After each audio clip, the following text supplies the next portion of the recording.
It's a Monday night, and you know what that means. That's right, we've got football, basketball, Triple J, and we've got real talk. As you can see, we have a lot coming up for you tonight, so don't go anywhere, Rams, because CTV Sports starts right now.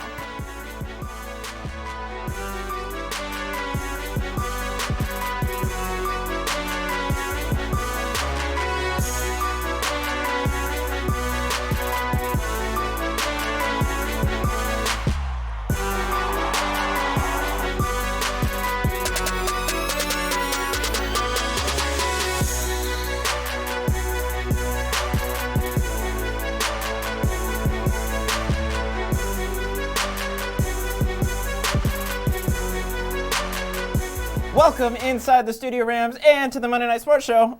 I am Litos Castro. And I'm Jessica Mendoza. It was homecoming weekend here at CSU, and well, that means it was another Saturday full of football. And the Rams faced off against San Diego State with another late kickoff time, so let's break down the action.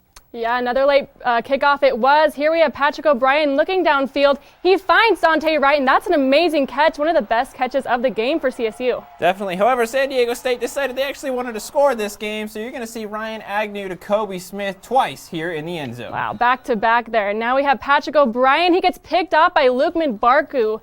An amazing pick there. That's really going to change the momentum here of the game. However, the Rams able to put one up. O'Brien to Nate Craig Myers there. That's a one that they needed. And finally, we have Jawan Washington going right, changes his mind. He's going to go back left. Somehow he still has time. He runs it all the way into the end zone. Looked like a touchdown there. It's actually going to get called back. He's just short of that as his knee hits the ground. But the final score would be 24-10. Litos, this was devastating for a homecoming weekend. What do you think the real problem was here? You know, there's just so many to break down, and I think what the place to start is just offensively. This is the lowest scoring game that CSU's had throughout the season so far. 10 points. And yeah. I feel like the score speaks for itself on that one. Yeah, I agree. They were not able to score in this game, and they actually did the opposite of what we're used to seeing. They're usually scoring a lot in the first half and not being able to finish the game. Here, they just could not get going, and then that final touchdown at the end just wasn't enough, especially after all those turnovers that they gave up. Yeah, they flipped it. We've been talking about them needing to finish the game. They didn't even start the game. Yeah. But they were like, oh, I guess we're playing football in the fourth quarter. Yep. I mean, they got there at some point. Props to them. But, like you said, the turnovers, I mean, props to San Diego State. They took advantage. They got the turnovers, and then they turned that into points on the board. Yep. Justice McCoy, starting off with a negative 200% passing rating with 2 passes, 2 interceptions. The Rams need something. They need to figure out something, but they have one touchdown. They got one. They do. You're right. Patrick O'Brien and Nate Craig Myers were able to connect for CSU's lone touchdown of the night, and I was able to connect with them for a little while last week. In weeks 3 and 4 of the Rams season, 2 key players suffered devastating injuries. Quarterback Colin Hill suffered his 3rd torn ACL in the game against Arkansas, and wide receiver Warren Jackson suffered a concussion in their game against Toledo. And those unexpected injuries would mean that quarterback Patrick O'Brien and wide receiver Nate Craig Myers would have big shoes to fill with little to no heads up. I mean, it's just like the next man up mentality, but I felt like we've both performed pretty well the past couple of weeks. There's always, with a bigger role, we always feel like we can always do better, and we're getting more comfortable each and every week. I took reps with all the quarterbacks, We all rotate in and out just to, whatever happens, you'll be ready. But finding that quarterback and receiver connection was easier than it could have been thanks to their numerous reps over the summer and experiences from even before that. So we met in high school.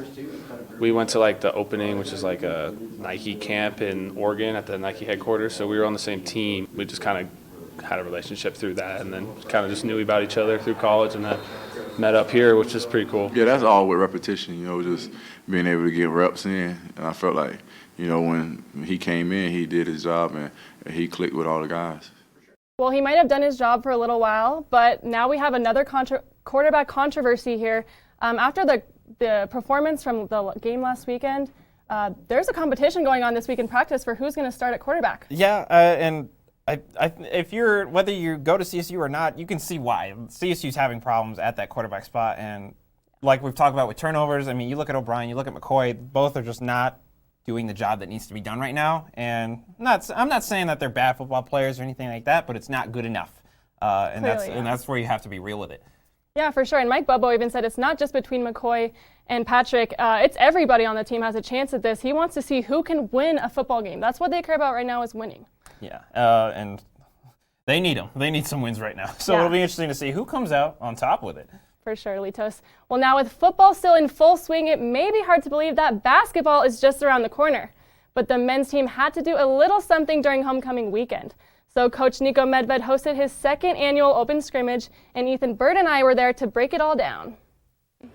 How's it going? I'm Jessica Mendoza here with Ethan Bird, and we're here in Moby Arena where the CSU men's basketball team just wrapped up an inter-squad scrimmage. Ethan, what did you think about the team so far? Well, we saw a lot of freshmen. We got 9 newcomers coming in from Medved's first recruiting class. But they all looked fine. Yeah. Everybody came out, they played hard, but most importantly, everybody was having fun. Lots of smiles, guys joking around. I really think that's the type of atmosphere that Coach Medved is trying to foster here, and I think it's working. Yeah, I definitely agree. There was definitely good team chemistry out there. They were having fun and gelling well together. But you also did see a lot of turnovers and a lot of silly mistakes that you will see from freshmen and new players in this program. So that's something they're going to have to fix before the season actually begins. Well, absolutely. But the play of the day came from a freshman, didn't it? That's true. I think you're talking about John Tonje. Oh, yep, I am. He had a baseline dunk. It was pretty animal. It looked good. Excited to see him play. Yeah, Tonje is a super versatile player. Came from Nebraska, was the leading scorer in the state. So I'm really excited to see what he will be able to do this season. I mean, even after the game, Nico Carvacho just complimented on how well he did today. Absolutely. And I'm Ethan Bird, I'm Jessica Mendoza. reporting for CTV Sports. You know, that's a good chance to see what the Rams are looking like before they start exhibitions. And you know, like you and Ethan talked about, there's some good stuff that you're seeing. I mean, that was a nice dunk. I love it. For sure, That's yeah. a spicy dunk right there. But the mistakes like turnovers and just bad passes, that needs to be gone immediately. And that was a lot of what we saw kill the Rams' momentum last season. And like the football team, they're also struggling a little bit. So it's interesting to see how Carvacho is going to smooth things out as we move these weeks forward. Yeah, definitely a returning leader, but you have to look at the fact that there's 9 new players on the roster this year. So being at that scrimmage was really awesome. If you weren't there, you missed out because you got to see a lot of new players on that court, and it was really amazing to see how they were all already really gelling together pretty well.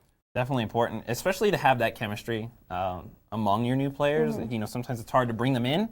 So definitely chemistry is going to be something that the Rams also need to have going into this new season. For sure, but there is still work to be done for the basketball team, and senior center and veteran Nico Carvacho noticed some of the work that still needs to be done after the scrimmage. The defense just needs to pick it up a little bit. We got to work on that in practice. Yeah, for sure. Were there any players that really stood out to you today? Yeah, you know, I think John was really aggressive today.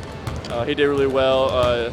You know, Isaiah and David Roddy, you know, were big time. You know, especially as freshmen that came in, stepped in, didn't seem nervous, played hard, knocked down shots. So, you know, I think we have a good group of guys in here. Well, what do you think is going to be the biggest difference from last year's team to this year's team? You know, I think we're just going to play better defense. You know, we're going to be able to get out and run, and, you know, everybody's bought in and everybody's, you know, it's a team together this year. Well, I love that team together and everybody's bought in this year. That's what Nico Carvacho is saying. And that's huge because of how many people left from last year. That kind of tells me that they were never bought in for the whole season. So now we have people coming from Nico Medved's recruiting class, and I hope to see that they're going to really truthfully be a team this year. Yeah, and that was almost something you didn't get that feel with last year was, you know, you had players leaving at the end of the season, a lot of announcements of players switching schools, going different places, and when you look at it from the outsider's perspective, it's like, is this even a team? And I also like to give credit to Carvacho there. I think he's really taking that leadership role, and he's stepping up. At least right now, that's what it's looking like, and I give him credit for that. It's really going to be necessary, and like we talked about, a lot of new faces. So there's a lot of work that needs to be done, and so I like Carvacho taking that stance right there. I definitely agree with you. Well, the basketball team will officially start the season in an exhibition game on November 1st against Western Colorado. But Litos, it'll be really exciting to see how the young squad can improve by then. Oh, definitely. However, the basketball team is not the only team making moves this past week. The CSU women's soccer team was busy facing off against Colorado College in Colorado Springs on Friday. The Rams will drop their first game of the weekend when the Tigers would get an early goal that would give them a lead that they would eventually hold on to for the rest of the game. However, the Rams would make a change for their second game against Air Force on Sunday. Take a look at these plays right here. So Air Force actually gives the Rams a run for their money. Moving down the side, passing it into the middle, shot, crossbar. Not meant to be on that one. Rams breathe a heavy sigh, but Falcons pushing it again. You see a beautiful header, and again another cross. Falcons just can't put it in, and then the Rams, they're going to get an opportunity here. Kaylee Lordman trying to make some moves, but she's getting held up. Referee's going to call a foul, free kick. And now this is where the money-making happens. You see Lordman right here. She sees Taylor Steinke right there. Falcons caught with their heads in the clouds, put one in the back of the net. Rams get the one and only goal of the game. Well done. Very heads-up play from Lordman and Steinke. Taking advantage, you do not have to wait for that wall to set up. Well done. Well done from this team. And they're setting records again. Their 7th win of the season. This is now the most wins that the women's soccer team has had in program history in a single season. So this Rams soccer team, they're a force to be reckoned with. Absolutely. That was impressive. I love the sneakiness behind that play. But that was a ton of action last week and a ton of action tonight. So don't go anywhere because Litos has the full rundown of sports this week, including your game of the week. Castro's Cut is coming up next.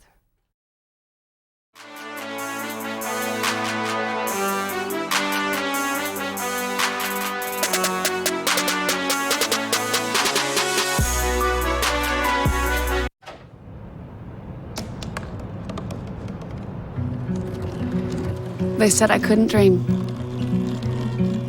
Called me a piece of trash and swore that's all I'd ever be.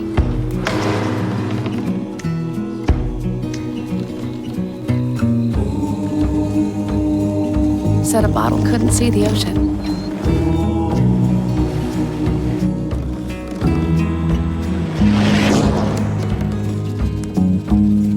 Give up.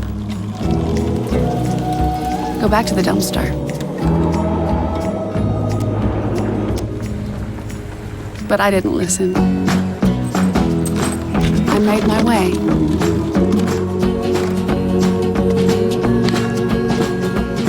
And now, I am what I've always wanted to be.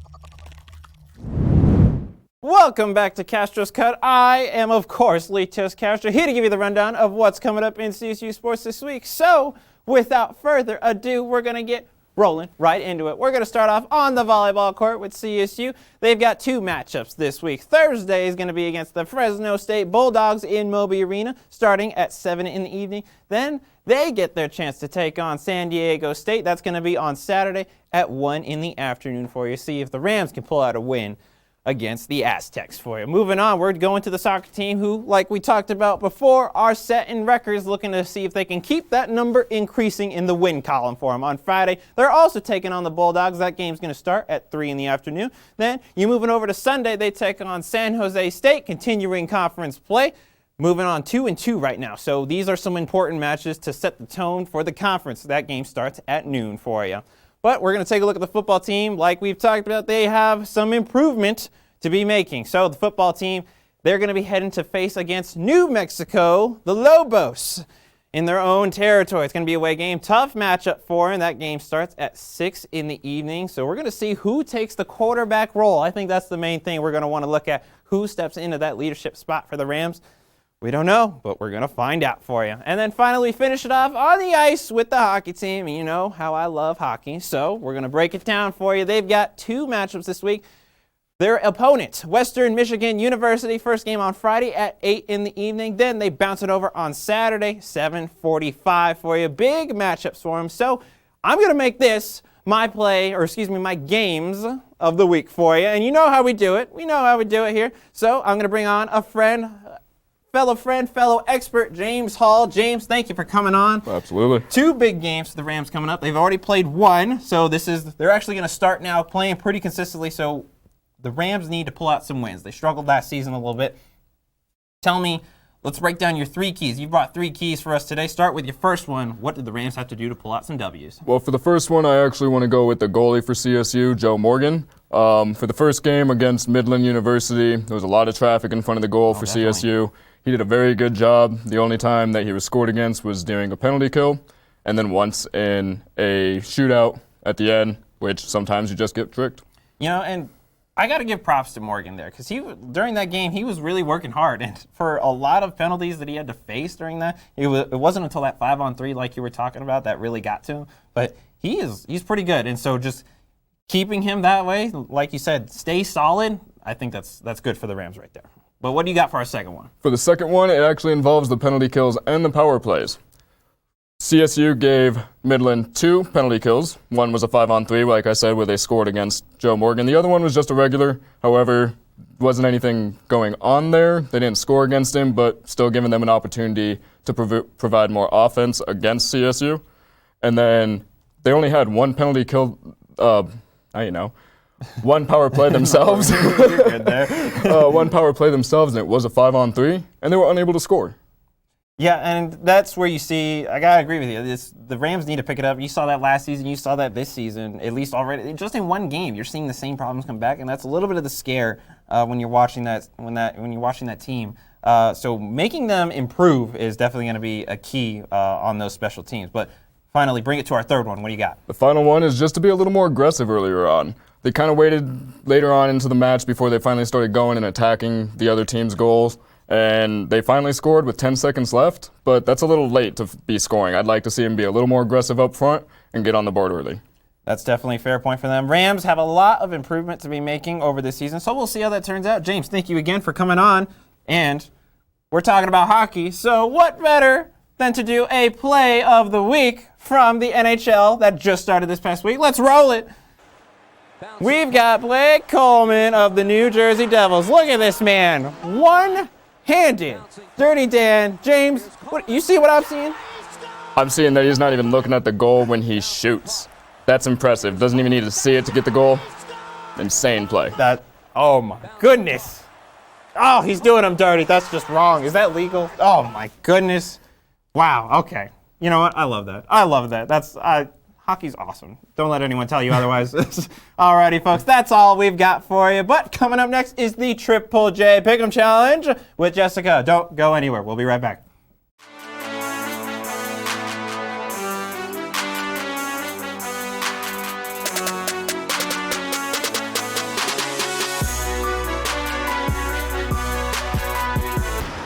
Look at you.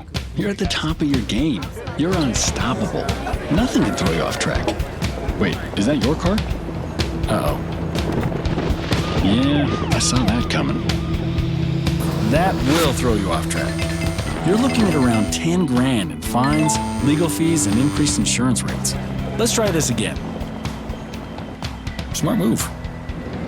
Because buzz driving is drunk driving. Okay, so we drowned the fire. Yep. Stirred it. Drowned it again.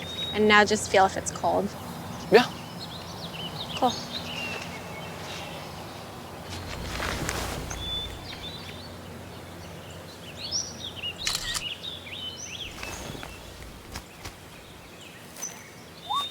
Smokey just gave me a bear hug. I know. I already posted it.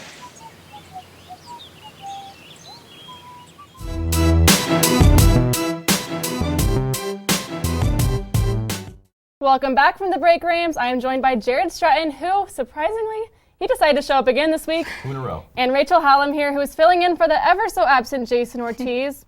Sick again, or just scared, or I don't even know. But I don't know. Let's look at last week to see how he did. Yeah, let's see. That's why he didn't show up, because he's in last place. Well, I'm still surprised that I'm in the running here. I had a pretty bad week last week. Not super proud of it, but, you know. I think I did great last week. What do you mean? I'm tied for first right now. Yeah, you did. I had a bad week. Yep, that's why I'm tied for first, and I'm better. But I don't know. But Don't worry, Jason. I got you. I'll get you back into it. We'll see. Well, let's get it started. Our first matchup is 2 undefeated SEC teams, the 7th-ranked Florida Gators and the 5th-ranked LSU Tigers. Rachel, start us off here. Who are you picking? Well, this one was pretty easy for me. I mean, LSU dominates in every category over the Gators. I'm sorry, they do. I mean, if you look at their quarterback differences, LSU's quarterback has a way better QB rating at 91 than the Gators quarterback do. That's why I got to pick the LSU this week. Okay, Kyle Trask, he's new. I understand. But he went 90% for like his last few games, and he's been killing it. All right. But the thing is, They don't beat him in every category. Florida has an insane defense. Are you kidding me? They're one of the best in the nation. All honesty, Florida has better wide receivers on defense than LSU has on offense. Yeah. That you got to recognize it. Let's watch it right here. Look at this one-handed grab. You tell me one person on LSU that's done that. I'll wait. I'm sure it's happened. I mean, I'm not a Tigers fan. I'll wait for a name. I'm telling you right now, defense wins championships. Not only championships, they just win games in general. And they've been holding the Florida Gators in every single game so far. They're like the Broncos in 2015. They're able to win a Super Bowl off of great defense. I think, honestly, the Gators have a chance to go to college football if playoffs if they actually end up doing anything on offense. But all they have to do is something on offense to beat LSU. Oh my gosh, that's silly. All right, well, the Gators might have burned me last week, but I'm siding with Rachel this week. I'm also picking LSU. Burn you again. It's not in the Swamp this week. It's in Tiger Stadium. Yeah. Also, you have to talk about how powerful LSU's offense is against a good Florida defense. They average 54 points per game and only allow 19. Excuse me? They played against Vanderbilt. They played against Utah State, who's in the Mountain West. They also played against Northwestern State and Georgia State. They played one ranked team, and that was Texas. But so was Florida. Florida's only played one ranked team, and that was Auburn. They've played two ranked teams so far. They've played against Auburn, and I'm forgetting the other person. But I'm telling you right now. They've played Auburn. They've played Tennessee, who's not ranked. They've played Kentucky, who's not ranked. They've played two other teams that are not ranked. I'm telling you, Florida's where it's at. All right, well, let's move on here. Okay, next up, we have a showdown between two-star quarterbacks. We have Jalen Hurts and the 6th-ranked Sooners against Sam Ehlinger and the 11th-ranked Longhorns. You know what? I want to start this one off. You know what? I'm going to say it's obvious right here. It's Oklahoma. Oklahoma is going to win this game. They have the best offense in all college football. It's not even close. And I'm going to go a little further and say that Jalen Hurts is going to win the Heisman. He's going to show up Sam Ehlinger in this game. All right, Jared. Well, I agree with you, but that's not what you said last year. Actually, there's some coach drama going on right now between Texas and Oklahoma. I don't know if everyone knows about it right now, but the Kansas head coach, David Beatley, is talking to the Longhorns to help them beat the Oklahoma. He's going to give them a lot of advice, help them out there. Cheating. Do you support cheating? That's actually a thing online. Excuse me. You're calling me cheating when I know this. No, the coaches are cheating. But of course, yeah. Well, I don't know how NCAA works, but I know that I'm going to get it right by choosing Texas in this game. Yeah. First of all, here's why I think Texas is going to win, because they've done it before. The game was 48-45 and a win on October 6th. Man, do I wish Corey was here to burn him again for that one. They're going to win because they won before, but I mean, hey, at least I'm sticking to it this year. I like Texas, but I just can't pick against Jalen Hurts, just like you said. That was last year, and that coach doesn't have any impact on this year. So if we're talking about right now, this year in general, that video has no relevance. It also had no relevance last year because they lost last year, too. Okay, then I learned from my mistakes, and I'm learning Jalen Hurts is going to get Heisman. He has more passing yards than Sam Ehlinger, way more rushing touchdowns and yards, better completion percentage. Yeah, no, I have to agree with that completely. I'm going to go with Oklahoma here, too. Jalen Hurts is just an incredible quarterback. I mean, if you look at his stats, he's just killing it. And he's played in these big-time games before. I mean, he's gone to the Iron Bowl. He's played in SEC championship games. He's been to a bunch of college football playoff games. I mean, he's not worried whatsoever about going into this game. Yeah, it's going to be a good matchup here, but it looks like we're all picking Oklahoma. I fully agree. Yeah. All right, well, lastly, we have the CSU Rams heading to Albuquerque to take on the New Mexico Lobos. Jess, what do you got for us? Oh boy, here I am picking another team who burned me last week. I'm actually picking CSU. I just have the feeling. I mean, CSU is bad. CSU is bad. They're having a lot of issues. But New Mexico is honestly worse in my mind. Yes, they're worse. CSU is the bottom of the Mountain West. New Mexico is above them. I know, but hey, CSU is better in the air. New Mexico might have a better run game. Against what quarterback? They have no quarterback. You don't but know who the quarterback is. I think that might be a good thing for them. When we talked to Patrick O'Brien, he's saying, we're all in for the whole game. You know, he's feeling really confident, but there needs to be some kind of quarterback controversy, I guess you could say. That competition is going to push everybody, and I think that's what we need. So I'm picking CSU. What about you, Rachel? Yeah, I definitely I agree with that, too, but I'm going to have to go with New Mexico in this one. I mean, they are... Thank you. Both of these teams are not doing so hot anyway, but I just think that New Mexico is going to take it out. Yeah, exactly. I mean, if you do look at it in the past, we are dominant against New Mexico, but that, like I said, that's the past, and we don't have the same team that we've had in the past against New Mexico, and we're on the road. We're winless on the road this season. I just don't see it going our way this time. I agree, and we're winless on the road, but then again, we're on the road every week. CSU fans don't show up to the games, except for you. I saw you at the game. The whole you were time. at the game. I was at the game too, and CSU did terrible. I know New Mexico also has a quarterback controversy, but it doesn't really matter because CSU is even worse, and they don't know what they're doing on offense. They have no identity. Bobo said it himself. Yep, they're not going to win. Well, it might be a dumpster fire, but at least it won't be in Canvas Stadium. That's all the time we have for you. But go ahead and head over to our Twitter at sports_CTV and vote on our Twitter poll to let us know who you think had the hottest take on tonight's segment. And I think it's got to be me for picking CSU, honestly. But don't go anywhere because Litos and I will be back with another week of Real Talk. Stay tuned.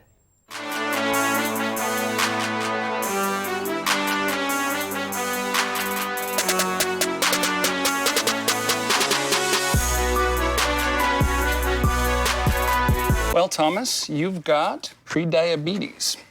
But with more exercise and a change in diet, it can be reversed. I've tried exercising. It just makes me hungry for bacon.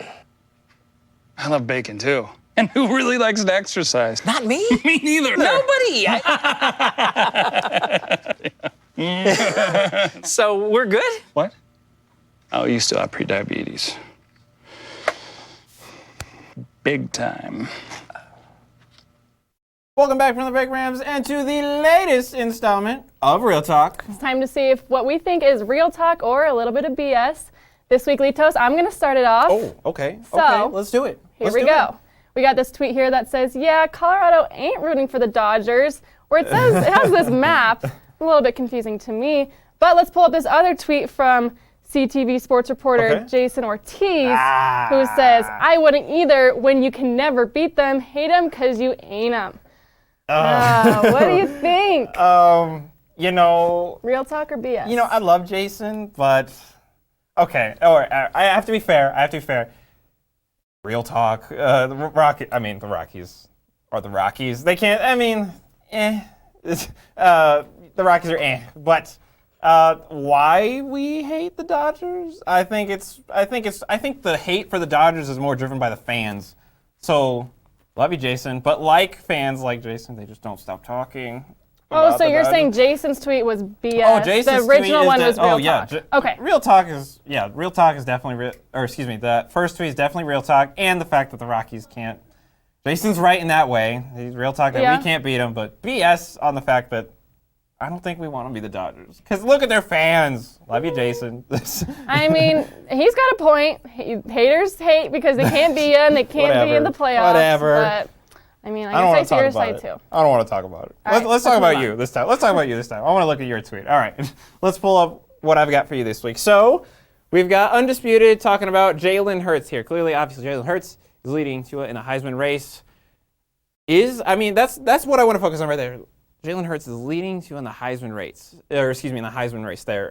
You talked about a little bit on Triple J there. Jared was pulling in some dialogue. So what do you think? Is Jalen, pushing for that Heisman? Does he got this? Oh, for sure. That's definitely real talk. But the realest talk of this tweet is that he's actually beating out Tua right now, which is kind of controversial. I mean, Tua was definitely a favorite coming into the season. But you have to look at Oklahoma's high-powered offense and the fact that Jalen doesn't have as many tools as Tua does, and they're still having a really great season, over 668 yards per game, and first in the nation, second in points per game. They're averaging 55.8 points per game. And the fact that Jalen is so dynamic on his feet, the fact that he's leading in rushing yards per attempt as a quarterback just blows my mind. So he definitely has my vote so far. I know it's still early, but I'm going to say that's real talk. It's impressive. I got to agree with you. It's impressive stuff what that man is doing. And when I watch those replays, I'm just, like that. He is amazing to watch. Definitely some lessons that you can learn from him. Definitely got to agree with you. That's some spicy Oklahoma's definitely Oklahoma's definitely bringing out the best in Jalen, and that's why they're going to beat Texas this weekend, as we all said. Ooh, but unfortunately, that is all the time we have with you this week. Make sure to follow us on Twitter and Instagram at sports_CTV to stay updated on all things CSU sports. I'm Jessica Mendoza. And I'm Litos Castro. Make sure to tune in tomorrow night at the same time to catch Ethan Bird and Sydney Wicker for this week's installment of The Red Zone and, of course, another volleyball watch list. We'll see you next week, Rams. Have a good night.